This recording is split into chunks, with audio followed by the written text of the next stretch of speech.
Yo, magandang umaga, tanghali, gabi. Sa lahat ng mga barateros worldwide nanonood ngayon. At ito na naman, another day. Another Burautan sessions at another kupalan from yours truly, Boss Dada, syempre. Itong araw na ito ay i-dedicate natin sa mga kawatan, mga animal, mga satanas, mga demonyo, Judas, Barabas, Hestas, at mga magnanakaw, sindikato sa gobyernong mga walang utang na loob. Magandang araw sa inyong lahat, mga bossing. Bago ang lahat, ako po ay nagpapaalala sa lahat ng mga nanonood ngayon na kung hindi pa po kayo nakasubscribe dito sa ating channel, ay mag-subscribe na po kayo at mag-hit ng notification bell. At para meron kayong silbi sa bayan, mag-share at mag-like na po. Para itong ating pang-uurat ay makarating sa kinauukulan. Alam nyo naman, mga bossing, alam nyo naman na ang ating mga kawatan at mga demonyo na mga nasa gobyerno ay nanunood sa ating vlog. Kaya yung mga comments ninyo, importante yan, ha. I-comment ninyo lahat ng mga frustrations ninyo. Pagmumurahin yung mga hayop na yan, dahil ito lang ang kaya nating gawin. Ito lang ang kaya nating ibalik sa mga demonyong yan.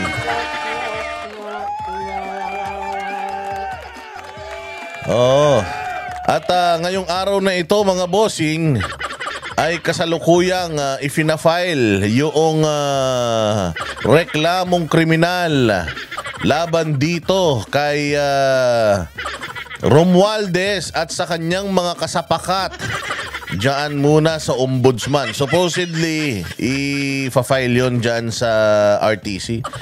Pero dyan na muna sa ombudsman para talaga namang malupitan.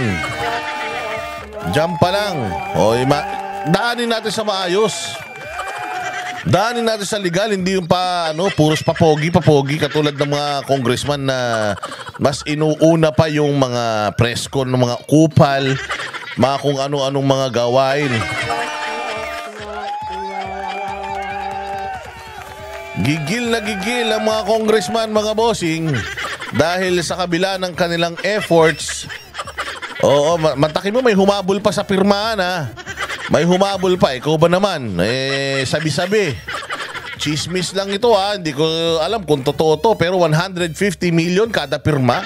Utangin ang kakapal ng mga mukha nyo. Pera ng taong bayan. Binibenta nyo. Pucha, para sa pansarili nyong kapakanan. Tapos sinasabihan nyo si Inday ang kurakot, mga putangin na nyo. Kayo naman itong gumagamit ng pera ng taong bayan, unang-una sa lahat. Pinambabayad nyo sa mga vlogger. Magkano yan? Balita ko, yung tulonggis na vlogger na si Makagago, magkano daw ang bayad doon? 400,000 isang buwan. Takin naman, takin mo, 400,000 isang buwan. Kung totoo man yan, puta, na pera ng taong bayan yan. Mga hayop. Di ba umamin? Umamin yun na tumatanggap ng bayad. Bakit hindi yun ang imbestigahin or imbestigahan ng TRICOM yung mga bayaran na vloggers? Dapat ang inaano nyo, kasi tinan lang ninyo. Let's say for example, may mga vlogger binabayaran ng Pogo, may mga vlogger binabayaran ng mga drug lord. Let's say for example, puta, anong mas masama? Yung bayaran ng mga private entities, etong mga vlogger, o bayaran etong mga vlogger ng pera ng taong bayan, mga punyeta kayo. Pare-pares kayo mga sindikato Parehas masama yun. Parehas masama yun. Pero mas masama, mga bossing, na yung pera ng taong bayan ang ginagamit para pambayad sa mga vlogger, tapos siraan ang mga Duterte. Putangin na nyo. Kakapal lang mga mukha nyo. Tapos ang paiimbestigahan nyo dyan, mga vlogger. Paiimbestigahan nyo yung mga vlogger na yung lahat naman ng mga kabulas. Ano bang inaano ng mga vlogger na pinapatawag nyo dyan? Ano ba ang kanilang ine-expose? Yung mga kabubuhan nyo, si Joey Cruz, ano bang ine-expose niya? Yung pagkakalat ni Abante dyan sa Quadcom, bakit? Nagkakalat ba si Abante? Oo. Para sa amin, para sa akin, para kay Joey, para sa ibang mga vloggers, nagkakalat talaga si Abante. Di ba? Puta kayabang-yabang, nagmumura-mura pa. Ayaw niya minumura siya, pero siya nagmumura siya. O patas na tayo, walang problema yan, magmurahan tayo habang kahit magdamag. Walang problema yan, basta walang pikunan. So walang iyakan. Eh, ang hilig-hilig ninyo maipaglaro. Hilig-hilig yung gagawa kayo ng kabulastugan. Tapos kapag silita kayo, gagamit kayo ng kapangyarihan. Mga hayop kayo. Mahal ng taong bayan ang mga Duterte. Nakita nyo ba yung ginawa, mga bossing? Yung ginawa ng mga taga Cebu nung sinulog. Ay, sinulog ba yun? Nung sinulog. Nung ginawa ng mga taga Cebu sa mga kay Chel Jokno, kay Risa Ontiveros, nakita niyo yung ginawa ng mga taga Cebu? Nagsisigawan yung mga tao. Sigawan ng mga tao, Duterte, Duterte. Di kayo nahihiya? Tangina nyo. Di kayo nahihiya na kahit saan ka pumuntan bansang Pilipinas, sa loob ng bansang Pilipinas, pag tinanong mo mga Duterte, mahal na mahal ng taong bayan, di kayo nahihiya? Tangina nyo. Tapos sasabihin pa nitong hayop na si Barbers na to, na ang bawat pirma daw ng mga congressman ay boses ng milyong-milyong Pilipino. Gago! Tanginan to si Barbers, loko-loko na yata talaga to. Ewan ko kung anong pumasok sa kokote nitong tokmol na to. Dati, panay ang dila mo sa ingrown. Sa ingrown ng mga Duterte, putang ina mo ka. Tapos ngayon, panay na ang banat mo sa kanila. Paano mo sasabihin na kayo ang boses ng masa? Eh putya, kahit saan kayo makarating, kahit sinong tanungin nyo rito sa Pilipinas, banas na banas sa inyo. Alam nyo ba, markado kayong lahat? Ang daming nagme-message sa akin, mga bossing. Ang daming nagme-message sa akin, miat-miya. Ang message nila, Sir, pakibanatan naman tong congressman namin.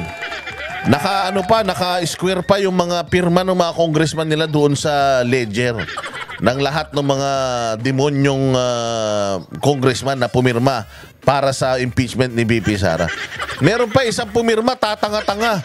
Kaya daw siya pumirma ay para matapos na yung trial by publicity at maipagtanggol na ni BP Sara yung sarili niya sa Senado. Gago. Tangina mo. Kung pipirma ka, gago. Kung hindi ka pipirma, plain and simple. Kung sa tingin mo walang kasalanan si BP Sara, hindi ka pipirma. Pero kung putang ina ka, pipirma ka, kakampi ka pala ni BP Sara, pinagkanulo mo siya sa 150 million, gago, mabilis lang maubos siya sa dami ng luho nyo sa katawan. Ang perang hindi pinaghirapan, ang perang nakuha nyo nang hindi nyo pinaghirapan at meron kayong naatraso, puta, pag nanakaw yan, meron karmang malupit yan sa langit. Mga hayop kayo. O kaya abangan ninyo ang inyong mga karma, mga bossing, dahil darating yan sa inyo, mas mabilis pa sa alas 4. So ngayon, nagkakandara na yung mga pumirma sa impeachment na yan. Eh ano na ngayon, medyo nagkakaanuhan na, nagkakatarantahan na. Kanya-kanya na sila ng iskapo. Putang ina, akala nila hindi sila mapapansin. Madami naman tayo 200 plus. Mantakin mo, may sumunod pa. May second wave pa ng mga pumirma. Bakit? Tayo natin ito utak lang gamitin ninyo. Ang kailangan mo lang 100, I think 150 plus na pirma. Umabot na kayo ng 215. Puta, may umabol pang 25. Bakit pa kayo pipirma? Bakit pa hahabol yung 25 kung wala silang mahihita? Kung wala silang pakinabang, bakit pa? Kung wala silang pakinabang, bakit pa sila pipirma dyan? Meron yan. Tangina, huwag nyo kong lokohin ng mga tao. Yan ang sindikato. Yan ang masama. Yung ikinakaso nyo kay BP Sara, ng puros kabulastugan, mantakin mo. Ang ikinakaso kay BP Sara, yung kaya pumirma si Sandro Marcos dahil yun daw, sino naman daw ang papayag? Hindi ka ba naman pipirma? Yung lolo mo, huhukayin. Gago! Tangina mo. Inisip mo yung inisip mo yung nararamdaman mo, pero yung pangtatraidor nyo sa mga Duterte, hindi mo naisip, kapal ng mukha mo. Sila nagpalibing sa lolo mo, tapos kupal ka, Ikaw pa ang kauna-unahang pumirma, wala kayong utang na loob ng mga Marcos kayo. Mga hayop kayo. Nasaktan ka dun sa sinabi. Nahuhukain yung lolo mo. Putang ina mo, yung ginagawa nyo sa mga Duterte, hindi ba masakit yun? Nasa kabila ng kahayupan ng pamilya nyo, putang ina nyo. Sa kabila ng mga kademonyuhan ng pamilya nyo, putya, merong isang Duterte na ibinalik kayo ulit. Ibinalik kayo ulit sa sa kapangyarihan at nabago ang tingin ng mga tao sa inyo pansamantala. Dahil si Duterte, di naman mag-i-endorse yan ng tarantado eh. O hindi ba? O, ibinalik kayo sa ayos ulit. Nakabawi kayo kahit papano. Yung tatay mo, tinalo yan ni Leni Robredo. Walang kwentang tao yan. Bobo yan eh. O, tapos ngayon masasaktan ka dahil dun sa, dahil dun sa biro. Biro lang to actually. Sabi niya, hoy, huminto kayo. Sa GC daw ito na nandoon si Amy, tumigil kayo. Pag di kayo tumigil, hukayin ko yung tatay nyo, tapong ko sa South China Sea. It was just a joke. Gagamitin mo yung isang joke para impeach yung isang tao, putang inang bobobo nyo. The premise was, it was just, hindi, siya, kinukwento lang siya eh. Di ba, press conference, I remember, ganun nga, I remember, sa GC nga namin, nandoon si Amy, sinabi ko pag di kayo huminto, trabaho lang tayo, pag di kayo huminto, pahukay ko yung tatay nyo. Alam nyo kung bakit gano'n ang sinabi ni VP Sara? It's because to remind you na may utang na loob kayo sa amin. Tumigil na kayo. Puro kayo politika, ang tatangan nyo naman. Mga hayop. So yun lang yun. Mantakin mo grounds for impeachment na yun at yun ang ginamit ni Charis para pumirma doon. Kundi ba naman bobo yung congressman na yan? Kawawa ang distrito niyan sa Ilocos. Dapat yung mga ganyang politiko hanggang ganyan na lang, hanggang congressman na lang, hanggang mayor na lang. Huwag nyo nang papuntay, senador, presidente. Dahil po siya sigurado tayo masisira ang Pilipinas kapag kaganyan. So ngayon mga bossing, lahat ng mga nagpipirma na yan, pucha, kanya-kanya na ngayon ng yung merong isa, yung sa Davao del Sur nga, pucha, pinagpupunit yung mukha niya ng mga tao. Yung ibang mga taga-ibang probinsya, ganun din ang ginagawa nila, sinisira nila yung mga tarpaulin ng mga congressman nila na pumirma. At yung ibang mga tao ay nagme-message nga sa atin at pinababanatan yung mga congressman nila na pumirma din. Galit na galit ang mga Pilipino sa inyo. Isang magandang halimbawa mga bossing, isang magandang halimbawa ay etong video na to, tingnan ninyo. Ayan. Si Congressman Ecleo ng Dinagat Island, putay na niyan, akala niya siguro porket maliit na probinsya lang sila. Akala niya siguro makakalusot siya sa mata ng taong bayan. Ito ang kaya tinan mo ngayon nagpapa-presscon yung mga taga-Congress. Kasi kabado na sila. Alam mo ba yung pirma nila doon sa impeachment ni VP Sara? Ano na yun? Parang patunay. Pinadali nila actually ang buhay ng mga kalaban nila sa politika. Ng mga ini-endorso ng mga Duterte. Pinadali nila ang buhay kasi na-identify sila kagad. So etong kumag na to, etong si Ecleo, putay na nag-i-speech siya. Pucha, parang bata. Ganito ang mga mambabatas natin ngayon. Tingnan nyo ang itsura ng mga mambabatas natin ngayon. Ganito ang mga ugali. Tangina, gusto nyo ba maging boses nyo itong mga kupal na to? Kasi sila ang representative natin. Supposedly sila ang magsisilbing boses natin sa Kongreso eh. Pero tingnan mo ang mga ugali ng mga putang ina. Tingnan mo, pahiyang-pahiya. Ito ay pakikita natin sa social media ang pag-walkout ni Kongresista Alan Ecleo sa may Dinagat Islands. Nangyari ito habang nagsasalita ito sa harap ng mamamayan nito.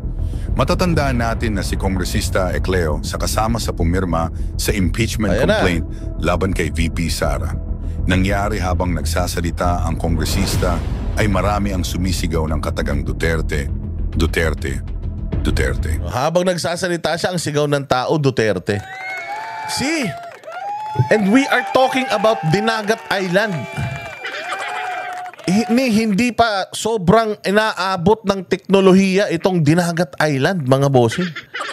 Pero tingnan mo ang impluwensya ng mga Duterte diyan sa Visayas, Mindanao. Tapos sasabihin nyo na boses ng taong bayan yung pirma. na yung dami ng pirma nyo ay representing millions and millions of Filipinos. Ulul! Mga gago, yan ang pinakamalaking pagkakamali nyo. Yan yung death wish sa mga karir ninyo. Why? Inday Sara is, if not the most popular politician ever run for public office sa Pilipinas. Why? She was voted by 32 million Filipinos worldwide. 32. Pinakamaraming boto sa history ng sa history ng Pilipinas politics. Si VP Sara mga bossing, mayroong nationwide na Sara Run movement na kahit ayaw niyang tumakbo bilang presidente, nagsama-sama ang mga Pilipino gamit ang mga sarili nilang mga pera, nag-organisa sila ng mga prayer rally, ng mga vigil, ng mga peaceful rally calling for her to run for president. Hindi pa nangyari yan. Noong panahon ni PRRD may PRRD run, pero hindi ganun kalawak yung scale na pati sa labas ng bahay niya nag-vigil ang mga tao. So sasabihin ninyo na yung pirma nyo boses ng sambayanan. Ulul! Utang ina nyo, hindi nyo nga pinakikinggan yung mga boses ng tamang bayan Nanawagan nga yung Iglesia ni Cristo na wag mag-impeachment. Pukin ang ina nyo. Tiniluy nyo pa rin. Tapos sasabihin nyo na boses ng milyong-milyong Pilipino, mga gago. Yung nagpunta sa Iglesia ni Cristo rally, yun ang totoong puwersa at boses ng Pilipino. Ayaw nila ng impeachment kay VP Sara. Ginamit lang nila yung pronouncement ni Bongbong Marcos, pero ang katotohanan, ayaw nilang ma-impeach si VP Sara. Because if you can do it to VP Sara, gagawin nyo na yan sa lahat ng mga kalaban nyo, mga hayop kayo. Ito, tingnan ninyo kung ano ang ugali ng mga congressman nating mga kupal na akala mo putangin na silang may-ari ng mga probinsya nila. Hindi nakapagtimpi ang kongresista. Alam mo, yung mga nasa likod dyan, nagtatawanan, tinitingnan kasi nagsisigawan yung mga tao, Duterte. You could have handled it well. Tingnan natin kung ano gagawin niya. Agad itinapon ang hawak na mikropono. Puta, nilaglag yung mic. Nilaglag yung mic, sabay walk out. Putang ina to, parang bata pala to Hoy, psst, congressman, putang ina mo, ano ka ba? Sanggol ka ba? Na kapag hindi mo gusto yung yung naririnig mo, iwabalibag mo yung mic tapos magwo-walk out ka, punyeta ka. Gago ka pala Pipirma-pirma ka Alam nyo nang mali Pipirma-pirma ka tapos ngayon yung backlash sa'yo, iiyak-iyak ka. Ganyan ang mga congressman natin. Pusta tayo. Pucha kayong mga taga-dinagat. Pag nanalo ako, nanakawin ko pera nyo. Ganyan ang iisipin ng mga yan. Pusta tayo. Sige, diretso. At nag-walk out sa stage. Ayan Umani naman ito ng ibang kinuha komento yung sa social cellphone. Ay pucha. Pirma pa more.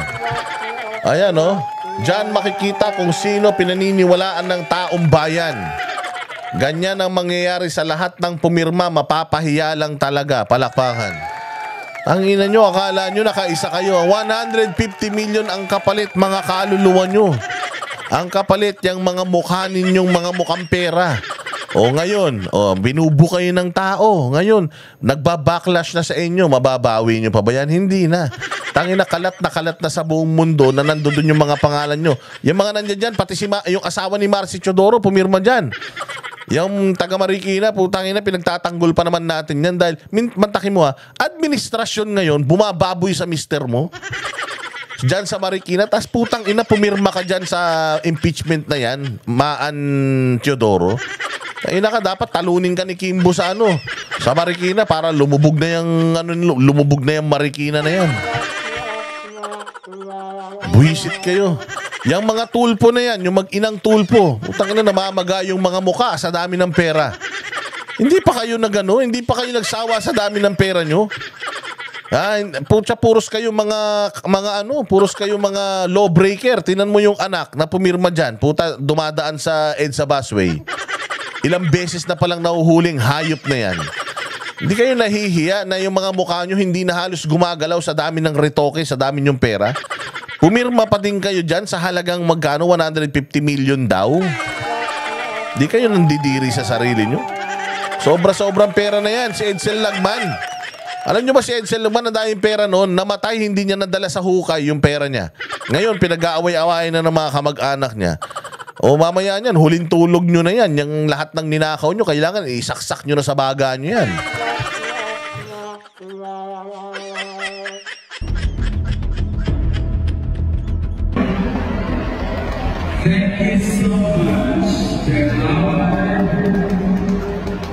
Ayun na, boom! Binagsak o gago. Tarantado. Sabay walkout si Ulol. Alam mo, tawanan yung mga tao dyan. Ayan o, yung mga nasa likod niya. Tawanan. Maraming salamat, PH Latest Chika. Sa'yo ko kinuha tong video na to. Kasi malinaw yung pagkakakuha mo eh. Kaya yun, binalibag yung mic. Ayun, nasa babaw, tapos nag-walkout si tanga. Tapos biglang nagsalita yung assistant niya. Sabi ng assistant niya, ay wait lang, meron lang kaming lakad kasi nagmamadali, kaya kailangan na naming umalis. Ulol! Ang ina nyo, hindi na mawawala sa social media yung mga pinagagawa nyong mga hayop kayo. Mga kupal. Yan na ang backlash sa mga pinaggagawa ninyong pirma-pirma. Tangina, mahirap sirain to si BP Sara. Wala kayong makitang dumi ni BP Sara, kaya nga pipito yung articles of impeachment nyo, puro katarantaduan pa. Una, yung death threat daw sa presidente. Pangalawa, yun daw malversation ng pera. Magkano yung pera na yun, 125 million. Tayo na, samantalang 31 billion yung ginastos nila isang araw para sa pirma-pirma lang ito. Di umano tapos ano pa ba? Ano pa yung sa kanya, yung hindi daw, yung sa salin daw niya. Tangina nyo, lahat kayo, palpak ang salin nyo. Di ba may sinabi nga natatandaan niyo yung sinabi ni Miriam Defensor Santiago? Sabi niya, kung lahat tayo dito guilty dyan sa putain ng salin na yan. Natatandaan niyo yung sinabi ni Miriam Defensor Santiago? Na yung iba dito, ilalabas yung pera nila sa bangko, tapos ibibili ng mga property. Para pagtingin mo sa mga bangko nila, walang mga laman. Tapos pagkatapos, ibabuyback nila or ibibenta din nila, pera na naman yan. Kaya nga sabi ni Miriam, di ba, oh Lord, bigyan mo ako ng isa pang buhay. At lahat ng mga kawatan na ito, i-expose ko. Di ba sabi niya? Kasi nung mga panahon na yon, sinisilip yung salin ni Chief Justice Corona. Puta, lahat ng mga politiko, palpak ang mga salin yan. Mga congressman. Tangina, we're talking about yung salin ninyo. Si Kimbo, wala pang 300,000 ang sweldo ng congressman. Paano naka-afford ng 200 million na bahay yan dyan sa Marikina? Di umano. Paano naka-afford yan ng mamahaling relo? Na 20 million pataas ang presyo. Paano naka-afford yan ng mga ganyang rangya sa buhay? Sobrang yaman ba nung asawa niya na Kimbo?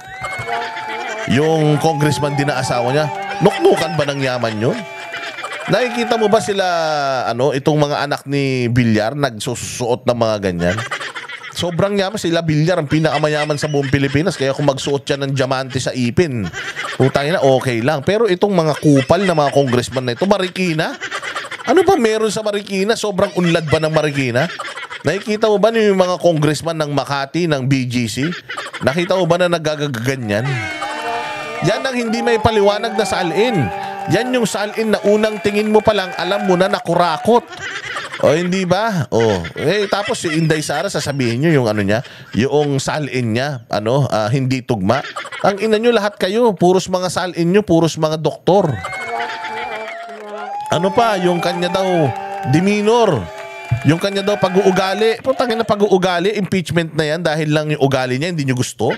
Samantalang si Abante kung makapang mata. Si Dan Fernandez kung makapang mata ng mga resource person dyan sa Kongreso, ganun-ganun na lang. Tapos sasabihin nyo, unstatesman-like or unbecoming yung ugali ni BP Sara. Mga ulol. Ano pa ba yung mga isinasampa sa kanya? Yun lang kasi simple. Sabi ko kasi inyo, wala kayong makikitang dumi bahid dito sa mga Duterte. Kaya, yun pa isang extrajudicial killing. Extrajudicial killing, kahit isang kaso, wala nga ito.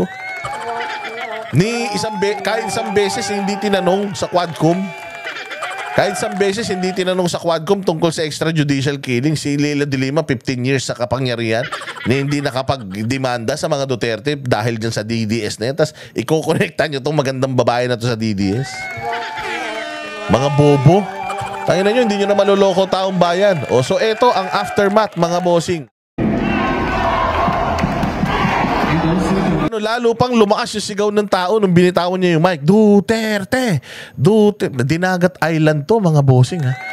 Imaginein mo, kung kayong mga congressman sa mga malalaking syudad, syudad ng Davao del Sur, syudad ng Cebu, ang daming pumirma sa Cebu, 6. Oo, tapos iba pang mga, pati yung isa, yung galit na galit sa may farm. Yung isang Muslim na congressman nila, yung pumirma, galit na galit. Sabi, putang ina, milyon-milyon kami dito sa farm. Si Pangulong Duterte ang lumagda nung Bangsamoro Basic Law. Kaya nagkaroon tayo ng autonomy kahit papaano. Tapos putang ina ka, wala kayong utang na loob. Hindi ganyan ang mga Muslim, sabi nila. Ang mga Muslim tumatanaw ng utang na loob. Malaki ang utang na loob natin sa mga Duterte dahil sa kanilang panahon pinirmahan yung Bangsamoro Basic Law. Tapos pipirma kayong mga Muslim na mga congressman diyan sa impeachment ni BP Sara. Si BP Sara na taga Mindanao, putang ina, anong klase kayo? Again, itong pirma ng mga congressman na ito, may halaga ito. Hindi ito boses ng masang Pilipino. Tandaan niyo yan. Ang boses ng masang Pilipino, mararamdaman nila. Ito na, unti-unti, nararamdaman na nila.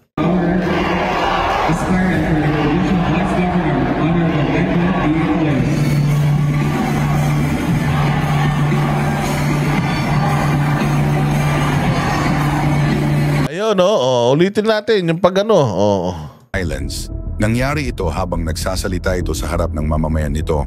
Matatandaan natin na si Kongresista Ecleo sa kasama sa pumirma sa impeachment complaint laban kay VP Sara. Nangyari habang nagsasalita ang kongresista ay marami ang sumisigaw ng katagang Duterte. Duterte. Sige, Duterte. Pirma pa more. Hindi nakapagtimpi ang kongresista at agad itinapon ang hawak ng yung mikropono at nag-walk out. Sabay walk out. Sabay sigaw yung mga tao ng Duterte. Puta, you get what you deserve, sabi nga. Ayan, ang boses ng taong bayan. Putang ina, Ecleo, hindi ka na mananalo sa probinsya mo. Tandaan mo yan. Kung ako sa'yo, yung kinita mo dyan sa pagpirma mo, kung ako sa'yo, puta, itago mo. Itanim mo. Baka sakaling tumubo yan. Dahil ito na ang huling dito na ang huling pagkakataon mo. Ito na ang huling pagkapanalo mo. Noong 2022 yung huling pagkapanalo mo bilang congressman diyan sa probinsya nyo. At kung ano man ang tinatakbuhan mo, sigurado ako napakaswerte ng kalaban mo dahil mananalo yan. So eto mga bossing, ang totoong nangyayari sa bayan natin, huwag kayong magpapalanse. Sa mga press conference ng mga kumag na mga congressman na yan, ramdam na nila si Chua, sinusuka na sa 3rd District ng Manila yan. Si Benny Abante, malakas pa rin yan sa kanyang distrito. Sa 6th District ng Maynila, malakas pa rin si Benny Abante. Ewan ko kung bakit. Tanga yung mga tao dyan sa 6th District eh. Pero eto mga bossing, si Chua dyan sa 3rd District, kakalaban ni Apple Nieto. Apple Nieto tayo dyan sa 3rd District, tanggalin na yung punyetang Chua na yan. Pag wala na sa kapangyarihan si Chua, uratin natin ng uratin. Mga hayop na yan. Ngayon, nagpapapresscon sila ngayon, mga bossing. Hanggang ngayon, ang pinag-uusapan nila, yung sagot pa rin ni VP Sara, ang iikli lang nung sagot ni VP Sara. Hanggang ngayon, apektado kayo. Mga ulul, hindi nyo kaya mga Duterte. Sorry kayo. Kaya yan, mga bossing. Mabuti nga sa inyo, pirma pa more. Pagka not guilty si VP Sara dyan sa Senado, putang ina nyo, tapos lahat ng mga karir ninyo. Siguraduhin nyo na yung mga nakulimbat nyong pera. Dahil dyan sa partisan politics ninyo dyan sa Congress. siguraduhin ninyo na kaya kayong ipagtanggol sa mga kaso at karma ninyo balang araw. Maraming salamat mga bossing. Mabuhay kayo.